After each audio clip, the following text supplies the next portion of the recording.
If you had asked me 6 months ago how things were going, I probably would have said, good, normal. You know, life. I was married to Julia. 13 years. A quiet, soft-spoken woman with a sharp mind for numbers and a sharper eye for excuses. She worked in HR at a mid-sized logistics company, the kind that runs half the trucks you see on the highway and none of the names you remember. I ran a small carpentry business, mostly custom cabinetry and old house restorations. Not glamorous, but it kept us fed, clothed, and able to afford those occasional, we should travel more weekends that never made it past the Airbnb bookmark page. The first real crack? It was nothing obvious.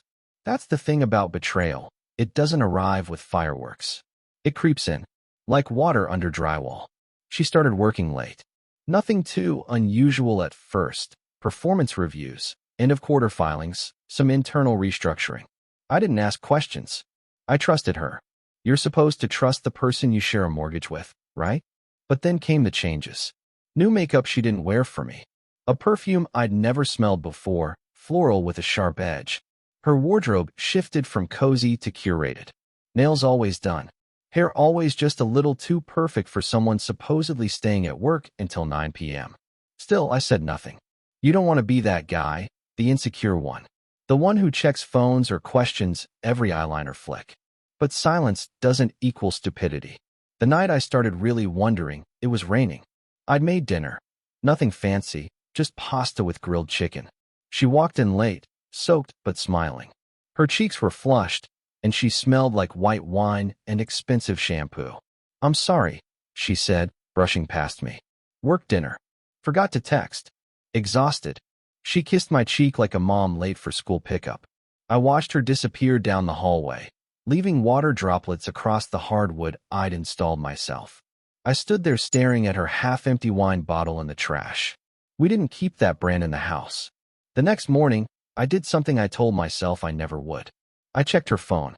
Not the texts. She was smart enough to delete those. But her photo gallery hadn't been scrubbed.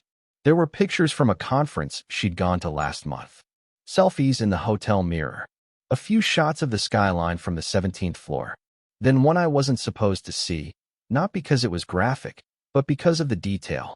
A wine glass on the table, 2 plates, and a reflection. A man's torso, button-down shirt, no tie, hand half visible in the frame. Zoomed in, I could see his name on the lanyard hanging from his neck, Brad M., logistics manager. I closed the app, set the phone down, and just sat there in our kitchen.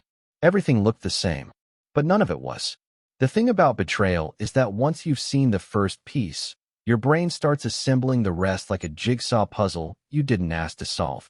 After I saw that photo, that stupid wine glass reflection, everything became suspect. Every call she took in another room.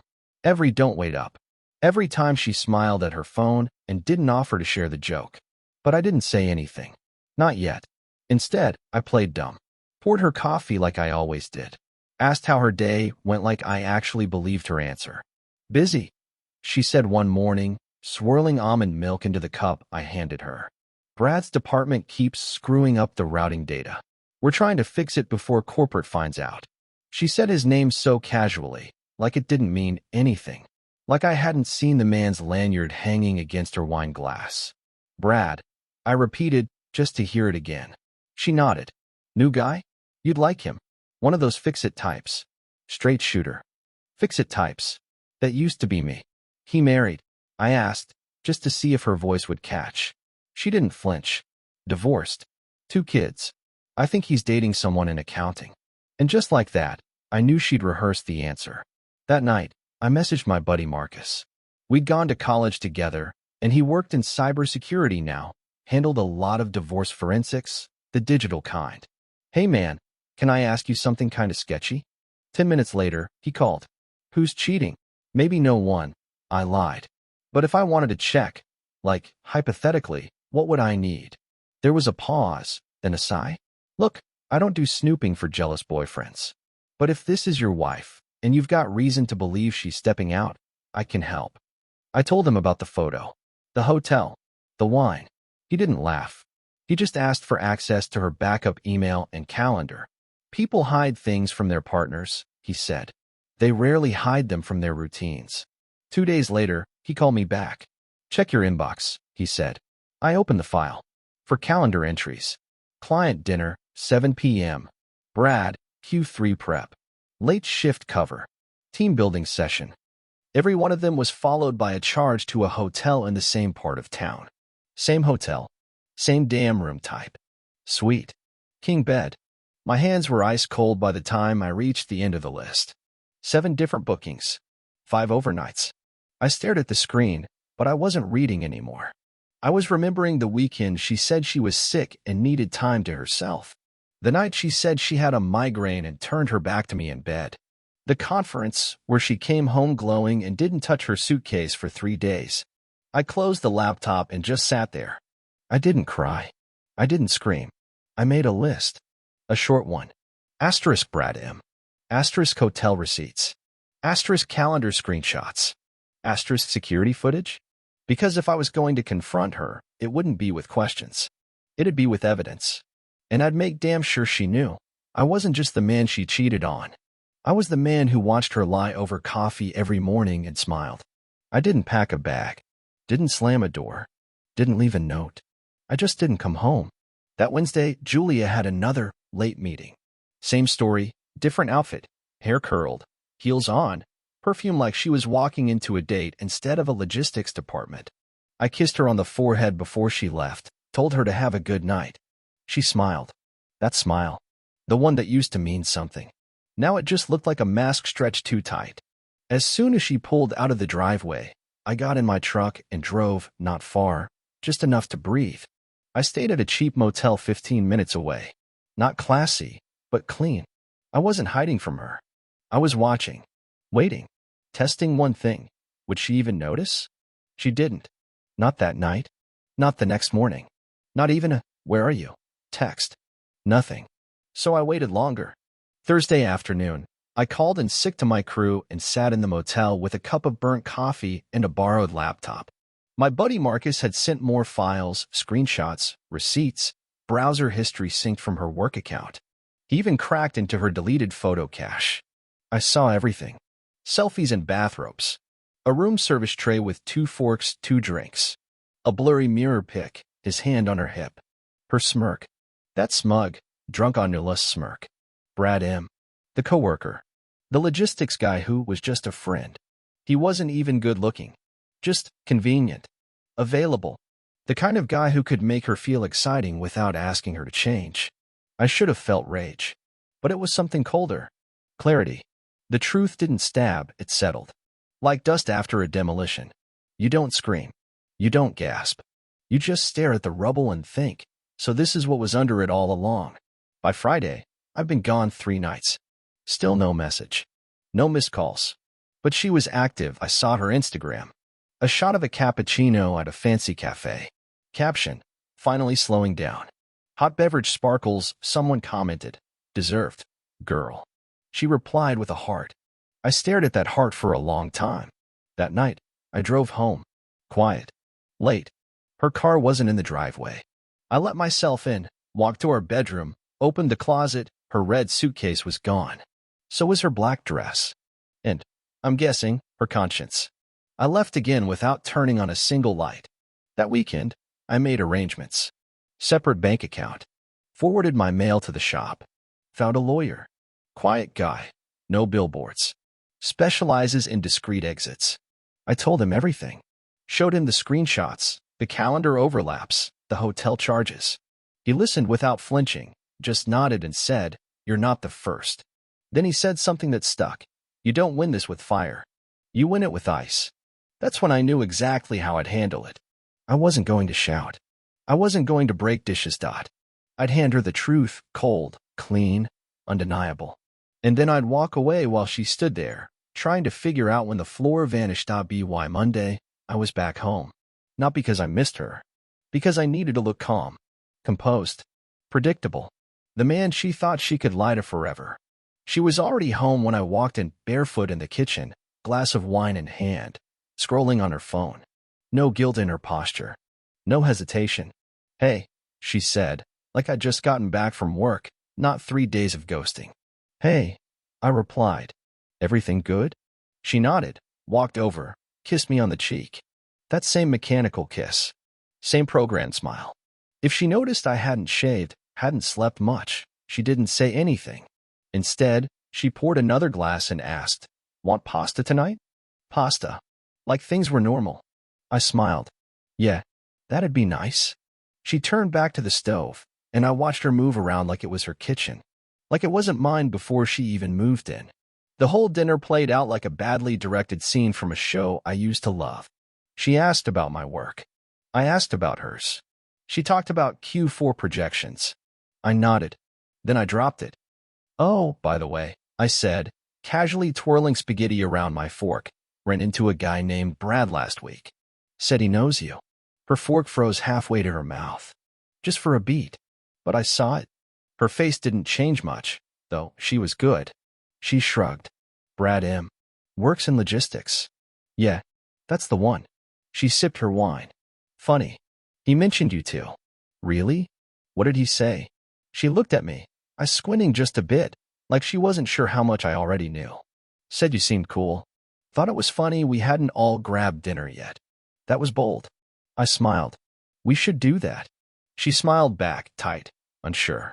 Then I dropped my napkin, leaned down to grab it, and said, almost too casually, "Does he always book the same suite at the Renford Hotel?" Her eyes froze. That's all. Just froze. No blink. No breath. Her wine glass was halfway to her lips, stayed there for a second too long. She finally set it down. "What's that supposed to mean?" I didn't answer right away. I stood, dropped the used napkin on my plate, and said, "I know." Her face went blank. "No idea what you're talking about," she said, but her voice cracked, barely, but enough. I didn't yell. I didn't throw a glass or flip the table. I just looked her dead in the eye. "You used my name to book one of those rooms once. Probably forgot the billing profile was still saved." Silence. 7 weekends, Julia, I said. Same hotel. Same room. Same lie. She opened her mouth, maybe to deny it, maybe to run a play from the cheater's handbook, but I didn't give her the chance. I slid an envelope across the table. Plain white. Sealed. "What's this?" she asked. "Read it later." She didn't touch it. Just stared at it like it might burn her hands. I walked to the sink, rinsed my plate, and turned back toward her. "You could have just told me," I said quietly. "I might have hated you less for it." Her lips parted, but no words came. I didn't wait. I walked out of the room, up the stairs, closed the bedroom door behind me. She stayed downstairs. For the first time since all this started, she didn't follow. The next morning, the house was quiet. Not the peaceful kind. The kind that makes you feel like the walls are holding their breath. I came downstairs around 6:30, just like I always did. The coffee was already brewed, her doing. A little peace offering, maybe. Or just muscle memory. She was sitting at the table, still in her robe, the envelope unopened in front of her. Her eyes were red. She hadn't slept. "Good morning," I said, like nothing was broken. She didn't answer right away. Just stared at the envelope like it had teeth. "You read it yet?" I asked. She blinked, shook her head. I was afraid to. Nothing in there that'll bite. Just truth. She finally opened it. Inside, printouts of hotel receipts, calendar screenshots, a list of call logs pulled from her synced Google account. Neatly organized. Dated. Highlighted. At the bottom, a simple letter, not legal, not angry. Just 5 sentences. "Julia, I know about Brad. I know how long it's been going on. I know what nights you lied to my face and what weekends you spent in a hotel room pretending your husband didn't exist. This isn't an argument. It's a record. When she looked up, she didn't cry. She didn't apologize. She just looked small. "Why didn't you say anything sooner?" she asked, voice thin. I shrugged. "I was waiting to see how far you'd go." She pushed the paper aside like it burned. "It wasn't supposed to happen like this," she whispered. "Did you think I'd never find out?" I didn't. I don't know. Her voice cracked. It just spiraled. I sat down across from her, calm as a surgeon. "You had a choice. Every time. Every lie. Every hotel room. Every time you smiled at me after screwing him. That was a choice." Tears welled up, finally. But they didn't move me. "I didn't want to hurt you," she said, A line so rehearsed it sounded like a voicemail. Then maybe don't cheat next time, I said. Maybe don't walk into a marriage and think the vows were just suggestions. She wiped her cheek. I ended it. I stared at her. You ended it because you got caught. That's not remorse, Julia. That's damage control. She didn't argue. She knew better now. I stood up, pulled a small stack of papers from my jacket. This one was legal. Here's how this is going to go. I've already spoken to a lawyer. We're filing for divorce. Quietly. No theatrics. I'm not interested in dragging you through the mud, unless you give me a reason to. She looked like she was shrinking by the second. You'll get your share of the house. I'm keeping the business. It was mine before we met. I'll cover the utilities till the paperwork's done. After that, we go our separate ways. She opened her mouth again, probably to plead, bargain, something. I cut her off. And don't try to play the we can fix this card. You don't come back from this. You rebuild from it, without me. Silence. Then, quietly, like a kid being sent to the principal's office, where are you going to stay? I looked at her. Really looked at her. For the last time. I've already been gone. You just didn't notice. And with that, I walked out the door. No suitcase. No dramatic pause. Just a man who knew what he was worth, and who was done letting someone else devalue it. I didn't need revenge. Truth was doing the work for me. The thing about small cities, or even tight corporate circles, is that everything leaks eventually. Especially when you stop covering for someone. 3 days after I walked out, Julia's world started shrinking. Brad got cold first. Figures. Cowards always do. Word got around their office that there'd been complications, and suddenly, he was forwarding calls instead of answering them. One of her friends, the loud one, Kelly, stopped liking her Instagram posts. I didn't have to say anything. People could do the math. And then came the whisper network. Someone told someone who told someone else that Julia's husband, me, had left after finding out about her extracurriculars. No names were dropped, not directly. But logistics departments aren't big. It didn't take long before Brad was called into HR for a routine policy compliance review. I'd warned her, gently. I wasn't going to burn her life down. But I wasn't going to shield her from the flames either. Meanwhile, I got quiet. Moved in with an old buddy from college who had a cabin outside of town. No Wi-Fi, no neighbors. Just trees, tools, and a stack of beer I didn't plan on sharing. The first real call came from her mom. Andrew, please, she said, her voice brittle. She made a mistake. Multiple, I replied. She's devastated. She should be. There was a pause. Then the classic line, isn't marriage about forgiveness? I didn't yell. I didn't argue. I just said, marriage is about respect. Forgiveness comes after that. And I hung up. By the end of the week, my lawyer told me Julia hadn't contested anything. No fight over the assets. No sudden pushback. Just silence. I knew why. She'd lost the only upper hand she thought she had control. When I didn't scream, when I didn't fall apart, when I walked away with proof and poise, I became the mirror she didn't want to look into. And then came the kicker. Brad's wife found me. Her name was Lacey. We met at a quiet cafe off the highway, both of us showing up with folders. She had screenshots, hotel overlap dates, even a few receipts that matched mine. I thought I was going crazy, she said, pushing her coffee aside. But you confirmed it. You're not crazy, I said. You're just married to the same brand of coward I was. She chuckled at that, bitter, but grateful. I'm filing next week, she added. If you ever need a witness. I smiled. Appreciate it. But I'm not going for blood. Lacey nodded. Just peace. Yeah, I said. In silence. Because that was the real win. She lost me. She lost her affair. She lost the comfort of thinking she'd always have both. It's quiet here. Not the eerie kind. Not the lonely kind, the good kind. The kind that lets your thoughts stretch out without stepping over broken glass. I wake up early now, not because I have to, but because I want to.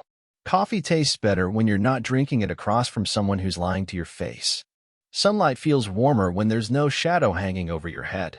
The cabin I moved into has a porch that faces east. Mornings here are sharp, cold enough to make your breath visible, but clean. Honest. That's what I craved more than anything. Not revenge. Honesty. It's funny, you think moving on will feel like this big moment, a speech, a final scene, something dramatic. But in reality, it feels like fixing a broken fence, like patching drywall, like learning to cook for one again and not burning the eggs. Simple, uneventful, healing. I still get calls. Her number, unknown numbers, even mutual friends trying to check in. I don't answer anymore. Not out of anger, just clarity. Some people aren't meant to stay. They're meant to teach you exactly what you'll never accept again. I saw Julia once since everything went down. It was at a gas station, of all places. She was in line ahead of me, buying gum and some overpriced water bottle. Her hair was pulled back, makeup on, but her eyes didn't have that same spark. She turned, saw me, and froze. I gave her a polite nod. Nothing more. She opened her mouth, probably to say something, maybe, "I'm sorry," maybe, "How have you been?" But I didn't give her the space. I just stepped up to the register and paid for my gas like she was any other stranger. Because in that moment, she was. I used to think closure was something the other person had to give you. A conversation. An apology. Something dramatic and satisfying. But now I know better. Closure is what you give yourself when you finally stop chasing why. It's not her job to make it right. It was mine to leave it behind. A few weeks ago, I started building again, not just emotionally. Literally. My buddy and I are turning the shed next to the cabin into a full woodworking studio. I'm teaching myself new joints, new finishes. Using my hands again. Creating instead of cleaning up someone else's mess. There's peace in that. A quiet kind of justice. Brad, I heard he got transferred to some other branch. Quiet exit. HR swept it all under the rug like they always do. Not my problem anymore. Lacey, his now ex, sent me a thank you text the day her papers were finalized. "Cheers to choosing ourselves," she wrote. I raised a glass that night. Whiskey. No ice. You want to know the best part? I don't think about Julia much anymore. And when I do, it doesn't hurt. Not because I forgot what she did, but because I finally remembered who I am. That's the story, my friend. 7 parts. No fantasy. Just a man who took the hit, stood up, and walked out with his spine straight and his heart still beating. If you want another story, another angle, say the word. There's plenty more where this came from.